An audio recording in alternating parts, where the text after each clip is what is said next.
प्यारे बच्चों, देखिए हम आपके लिए जो 10th क्लास का 2025 और 26 में जो एग्ज़ाम देने वाले हैं उसके लिए हम लोग एक सीरीज़ लेकर के आए हैं। और जो 2026 की भी तैयारी करने वाले हैं 10th का स्पेशल, तो उन्हीं के लिए है। क्योंकि मेरे पास जो अभी बच्चे हैं वो 9th क्लास के सारे हैं और इस बार ही 10th में जाएंगे, इसलिए उन सब का भी स्टार्टिंग से पढ़ा रहे हैं और अच्छे से पढ़ाएंगे। ठीक है, अभी तो मैथ का सीरीज़ है तो अच्छा पढ़ाएंगे और इसको पढ़िए। और हमारे चैनल को अधिक से अधिक लाइक कीजिए, शेयर कीजिए, सब्सक्राइब कीजिए, जिससे हम आगे बढ़ सकें और आपके लिए और अच्छे अच्छे वीडियो ले कर के आएँ। चलिए आज सबसे पहले हम लोग सीख लेते हैं, दूसरा पार्ट है आज संख्या की समझ। तो इसको हम आगे समझेंगे क्योंकि यहाँ से जो है 10th में आपका 2 क्वेश्चन या 3 क्वेश्चन ज़रूर आता है मैथ का, समझ गए। तो चलिए आज आगे चलते हैं, अभाज्य संख्या को समझेंगे और दूसरा असहभाज्य संख्या को समझेंगे क्या होता है, एक यौगिक और भाज्य संख्या समझेंगे, और चौथा है परिमेय संख्या और पांचवा है अपरिमेय संख्या। ठीक है, चलिए तो सबसे पहले समझते हैं अभाज्य संख्या कहते किसे हैं। इसे अभाज्य संख्या कहते हैं या रूढ़ संख्या कहते हैं। यहाँ से जो सबसे ज़्यादा जो 10th में क्वेश्चन पूछा जाता है वो यही पूछा जाता है कि अभाज्य संख्या वह बताइए जो सबसे छोटा और सम हो। समझ गए, अभाज्य संख्या वह बताइए जो सबसे छोटा हो और सम हो। तो आप देख सकते हैं सभी जो अभाज्य संख्या वो विषम है, लेकिन एक ही है जो सम है, वो क्या है 2। या आपसे पूछा जाएगा सबसे छोटी अभाज्य संख्या बताएं, या आपसे पूछेगा कि सबसे छोटी रूढ़ संख्या बताएं, तो भी क्या होगा 2 ही होगा। क्या होगा 2 ही होगा। ये आपको याद हुआ। चलिए आगे चलें। तो अभाज्य संख्या या रूढ़ संख्या क्या होती है, देखिए एक से बड़ी, किससे बड़ी, एक से बड़ी वे सभी संख्याएं जो स्वयं एवं एक को छोड़कर, स्वयं कटना चाहिए लेकिन एक को छोड़कर किसी दूसरे संख्या से विभाज्य ना हो, उसे हम क्या बोलते हैं, रूढ़ या अभाज्य संख्या। नहीं तो आप लोग यहाँ से समझिए ये क्या है, सबसे छोटी अभाज्य 2 है। आप अगर इसको भाग देना चाहते हैं तो आपको बोले 1 से बड़ी होनी चाहिए, 1 से बड़ी क्या होगी 2 ही होगा, और 2 को भाग देंगे 2 से तो खुद ही स्वयं संख्या होगा, होगा कि नहीं होगा। इसलिए सबसे छोटी अभाज्य संख्या क्या हो गया 2। दूसरी है 3, 1 को छोड़ के दूसरे, अगर हम 3 को और किसी संख्या से भाग देंगे तो किससे भाग देंगे, 3 से ही भाग देंगे, समझे। अगली है 5, 5 को अगर हम भाग देते हैं तो किससे भाग देंगे, 1 को छोड़ के देना है तो किससे हो जाएगा 5 से ही भाग देंगे। और आपको एक चीज़ बताएं, भाग के नियम में हम सिखाए थे आपको फर्स्ट वीडियो में कि 1 का जो नियम है ना, एक ऐसी संख्या है जो हर किसी से भाग लगता है, यानी कि अनंत संख्याओं से भाग लगता है। ये तो हमेशा याद रखना है, ठीक है। तो अभाज्य संख्या किसे कहते हैं यह आपको समझ आ गया। अब इसमें देखिए जो ज़्यादातर क्वेश्चन पूछता है ना, उसमें ऐसा पूछता है 1 से 100 तक में कितनी अभाज्य संख्या होती है। तो 1 से 100 तक में कितनी अभाज्य संख्या होती है, तो 25 होती है। ये डायरेक्ट क्वेश्चन आ जाता है, समझ गए। ये डायरेक्ट पूछेगा 1 से 100 तक में कितनी अभाज्य संख्या होती है, तो 25 होती है।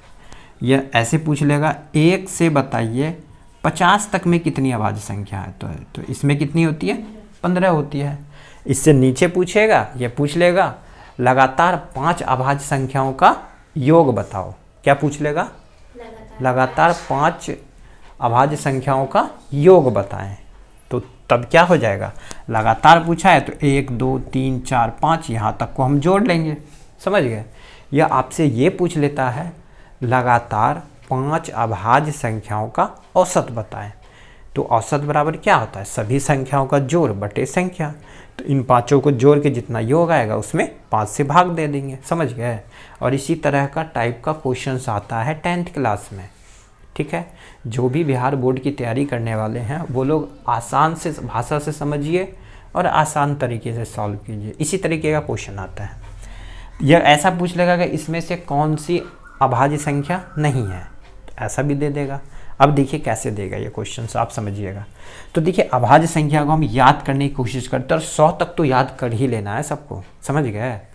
चलिए तो पहले देखिए क्या हो जाएगा। सबसे छोटी अभाज्य संख्या हमने सीखा क्या होता है 2, इसी को हम क्या बोलते हैं, रूढ़ संख्या भी कहते हैं।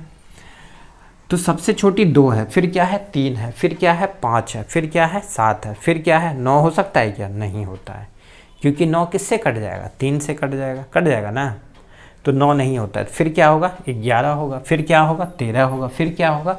17 होगा, फिर क्या होगा? 19 होगा, फिर क्या होगा? 23 होगा, फिर क्या होगा? बताओ, 29 होगा। इसके बीच में कुछ नहीं होता है। देखिए 29 तक तो इजी हम लोग याद कर लेंगे, ठीक है। अब याद कैसे करना है? तो अब देखो 30 से 40 के बीच में 2 संख्याएं होती, वो है 31 और 37। इधर जो होती है 3 संख्या, पहले 2 संख्या फिर 3 संख्या, पहले 2 संख्या फिर 3 संख्या। तो 40 से 50 तक में कौन कौन सी होती है? एक तो 41, एक 43 और एक 47। समझ गए? तो 41, 43 और 47 भी ऐसी है जो स्वयं से ही कटता है और किसी टेबल से नहीं कटता है। अब चलेंगे 50 से 60 के बीच में 2 होती है, ठीक है। फिर देखिए अभी हमने क्या सीखा, यहाँ तक तो 2, यहाँ तक 3, फिर 2, फिर 2, तो फिर क्या आएगा? 2 ही आएगा, ठीक है। तो 60 से 70 के बीच में 61 और 67। अब चलेंगे यहाँ पे 3 होता है, यहाँ पे क्या होता है? 3 होता है, एक 71, 71, 73 और 79। समझ गए? फिर 2 होता है, और लास्ट वाला जो 90 से 100 के बीच है, यहाँ एक ही होता है, वो है 97। समझे? क्या है? 97। आपको दे देगा 93, इसी में फंसाता है। इनमें से कौन सी अभाज्य संख्या? 93, ये 91। 91 किस टेबल से कट जाएगा? 13 के टेबल से कट जाता है। 93 आपको 3 से ही कट जाएगा। आपको 3 से भाग लगने का नियम बताएं, सभी संख्याओं का जोड़ और उसके बाद भाग दे देना है। चलिए यहाँ तक समझ आ गया। आगे चलते हैं असहभाज्य संख्या। इसको याद रखोगे, को प्राइम नंबर कहा जाता है। इंग्लिश में याद रखोगे तो सही से याद रखा, को प्राइम नंबर। देखिए को प्राइम नंबर कौन सी होती है? जो 2 प्राकृतिक संख्याओं का महत्तम समावर्तक, यानी कि इन सभी संख्याओं का HCF जो है 1, ठीक है, 1 हो। इन प्राकृतिक संख्याओं का HCF 1 हो, वो क्या होती है? को प्राइम नंबर होती है। वे दोनों संख्या असहभाज्य संख्या कहलाती है। जैसे 2 और 5 का अगर हम लोग HCF निकालते हैं, तो HCF निकालने का तरीका बताए थे क्या? गुणनखंड विधि निकाल सकते हो। 2 को खिलाना है तो 2 एकम 2, फिर क्या है 5 है तो 5 एकम 5। तो हमने देखा कि इसका फैक्टर क्या है? 2 गुना 1 आया। 5 का फैक्टर क्या है? 5 गुना 1 आया। इन दोनों में जो कॉमन होगा यही तो HCF होगा। तो इन दोनों का HCF क्या आया? 1 आया। यानी कि ये क्या है? असहभाज्य संख्या है। जिसका 2 संख्याओं का HCF 1 आ जाए वो असहभाज्य संख्या है। 2 और 7 में भी HCF क्या आएगा? 1 ही आएगा। 4 और 9 में HCF भी क्या आएगा? 1 ही आएगा। समझे? चलो यहाँ तक समझ आया? आगे चले? चलो आगे देखते हैं यौगिक या भाज्य संख्या। यौगिक संख्या या भाज्य संख्या, ये सबसे अधिक आता है। इसे बोलते हैं कंपोजिट नंबर। और सबसे छोटी कंपोजिट नंबर क्या होती है? 4। ये क्वेश्चन 10th में बार बार आता है। सबसे छोटी कंपोजिट यानी कि भाज्य संख्या वो है 4, ठीक है। और सबसे छोटी अभाज्य संख्या, देखिए क्यों पूछता है? यहाँ देखिए भाज्य है, यहाँ भी भाज्य है, लेकिन ये अभाज्य है। सबसे छोटी अभाज्य संख्या 2 और सबसे छोटी भाज्य संख्या 4। अब ये 4 कैसे आया? देखो, 1 से बड़ी वह सभी संख्या जो स्वयं एवं 1 को छोड़कर किसी दूसरी संख्या से भाज्य लग जाए, तो उसी को हम बोलते हैं यौगिक या भाज्य संख्या। जैसे हम लेते हैं 4। अब 4 को देखो, 1 को छोड़ दो और 4 को छोड़ दो, तो ये किससे भाग लग जाएगा? 2 से भाग लग जाएगा ना। लेकिन यहाँ कंडीशन क्या था? जैसे हमने 3 लिया था, 1 को छोड़ के और स्वयं से ही भाग लेगा और किसी से नहीं लगता, तो अभाज्य। और जो स्वयं को छोड़कर किसी और संख्या से भागने लग जाए वो क्या है? भाज्य। समझे? चलो, एक से बड़ी होनी चाहिए और सभी। तो सिंपल में याद कर लेना है क्या? वे सभी, इसका एक और ये भी हो सकता है उदाहरण, वे सभी संख्या 1 को छोड़कर जो अभाज्य ना हो वो सभी भाज्य होगा। नहीं हो सकता है क्या? वही हो जाएगा इसकी भी परिभाषा, समझे? तो यहाँ से देखो अब हम लेते हैं 6। 6 देखो किससे कटता है? 1 को छोड़ करके किससे कटेगा? 2 से, 3 से, है ना? और स्वयं से नहीं, पहले तो क्या 2 और 3 से कट गया, तो ये क्या है? क्या है? भाज्य संख्या, समझे? तो भाज्य संख्या की परिभाषा ये भी लिख सकती है, अभाज्य संख्या को छोड़ करके और 1 को छोड़ के, ठीक है, जो कट जाए अलग किसी से, वो क्या, वो सभी क्या, जो छोड़ दें, अभाज्य संख्या को छोड़ देते हैं, तो वो सभी क्या हो जाएंगे? भाज्य संख्या। समझ गए? चलो अगला है परिमेय और अपरिमेय। ये तो 9th में भी खूब पूछता है और 10th में भी आता है। कभी कभी तो 2-3 क्वेश्चन यहीं से दे देता है। देखो परिमेय संख्या किसे कहते हैं? यानी कि रैशनल नंबर। रैशनल नंबर वो होता है जो P/Q के रूप में लिखा जाता है। P/Q के रूप में लिखा जाता है। P/Q के रूप में हो जहां P और Q कोई पूर्णांक हो। और ये पूर्णांक संख्या क्या होती है ये बता चुके हैं हम लोग। पूर्णांक संख्या क्या होती है बताए थे ना, जैसे -5, -4, -3, -2, -1, 0, 1, 2, 3, 4, 5। तो हमने देखा कि जिसमें ऋणात्मक भी हो और धनात्मक भी हो वो क्या होती है? पूर्ण संख्या। और हमने सीखा था जो 1 से स्टार्ट हो और चलते ही रहे वो सभी क्या है? प्राकृत संख्या, यानी कि उसे हम क्या बोलते हैं? Natural number. और जो 0 से स्टार्ट हो उसे हम क्या बोलते हैं? वोल नंबर, यानी कि पूर्ण संख्या। क्या बोलते हैं? पूर्ण संख्या। सबसे छोटी पूर्ण बोले तो क्या हो जाएगा? 0। और सबसे छोटी प्राकृत, और इस बार जो 7 का एग्जाम हुआ था उसमें आया था ना, सबसे छोटी प्राकृत संख्या क्या हो जाएगा? 1। तो यहाँ पे हमने देखा है कि ये निगेटिव में है और ये पॉजिटिव में है। तो अब यहाँ बताना है कि बताओ 0 बड़ा कि -1 बड़ा? 0। तो 0 बड़ा होगा क्योंकि जो दाएं साइड होगा वो बड़ा होगा। 2 बड़ा कि 0 बड़ा? तो 2 बड़ा ना, समझिएगा? तो अब देखो P/Q के रूप में लिखा जाए और ये पूर्णांक हो, नॉट। अब यहाँ देखो क्या है? Q नॉट ग्रेटर देन 0, समझ गया?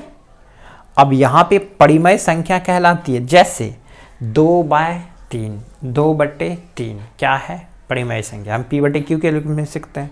9/1, 3/8, 3.7। 3.7 को भी अगर हम हटाते हैं, दशमलव को अगर हम उड़ा देते हैं तो क्या हो जाएगा? 10 हो गया। तो ये भी तो P/Q के रूप में लिखा जा सकता है। इसी तरह से -2/5। अब यहाँ देखो √25/36। देखो √25 किसका है? 5 का है। √36 किसका है? 6 का है। तो ये P/Q के रूप में आ गया ना। अब देखो ये अच्छे से क्लियर हो जाएगा जब ये समझोगे। अपरिमेय जस्ट इसका अपोजिट है, यानी क्या? इसका विलोम है। अपरिमेय संख्या यानी कि इरेशनल नंबर, वही संख्याएं जिन्हें P/Q के रूप में व्यक्त ना किया जा सके। यानी कि P और Q कोई पूर्णांक है बट हम P/Q के रूप में नहीं लिख पाते हैं। वो सभी क्या होती है? अपरिमेय संख्या। जैसे √3, क्या √3 को हम P/Q के रूप में लिख सकते हैं? नहीं ना। √7/4, बट √7 क्या है? यहाँ पे भाग लगेगा कि नहीं ना। तो ये भी क्या हो जाएगा? अपरिमेय। -√5 ये भी अपरिमेय। अगर हम ले लेते हैं √4/√36 तो ये क्या है? परिमेय की अपरिमेय? तो ये परिमेय हो जाएगा क्योंकि √4 किसका है? 2 का स्क्वायर है। 36 किसका स्क्वायर है? 6 का स्क्वायर है। हो गया ना 2/6। तो ये क्या हो जाएगा? परिमेय संख्या। तो इसी तरह से -5/√3 तो ये भी क्या है? एक अपरिमेय संख्या। समझ गए? परिमेय और अपरिमेय को अच्छे से पढ़ना है और ये तुम्हारे एग्जाम में देखो दे देगा कि इनमें से कौन सी अपरिमेय संख्या है। तो वहाँ रूट वाले में फंसाएगा इस तरह का दे करके। समझ गए? तो रूट और याद करवा चुके हम वर्गमूल पहले क्लास में। 1 से लेकर के 30 तक वर्गमूल याद करना और तुम्हें निकालने का भी तरीका बताएं। 1 से 100 तक सिखाए हैं ना। नहीं सीखे तो प्लेलिस्ट में जाओ और वहाँ से वर्गमूल निकालने का तरीका सीखो, तभी P/Q ये परिमेय और अपरिमेय अच्छे से क्लियर हो जाएगा। उसके बाद परिमेय अपरिमेय याद करना, ये भाज्य संख्या, सबसे छोटी भाज्य संख्या 4 और सबसे छोटी अभाज्य 2 बार बार आता। असहभाज्य जिसमें HCF 1 हो, दो संख्याओं का HCF 1 हो तो उसे हम क्या बोलेंगे, को प्राइम नंबर कहते हैं। ठीक है, समझ गए? इसको अच्छे से समझो और अच्छे से बनाना है। इसके आगे भी इसी तरह का वीडियो लेके आएंगे, समझ गए? चलो, समझ आ गया ना?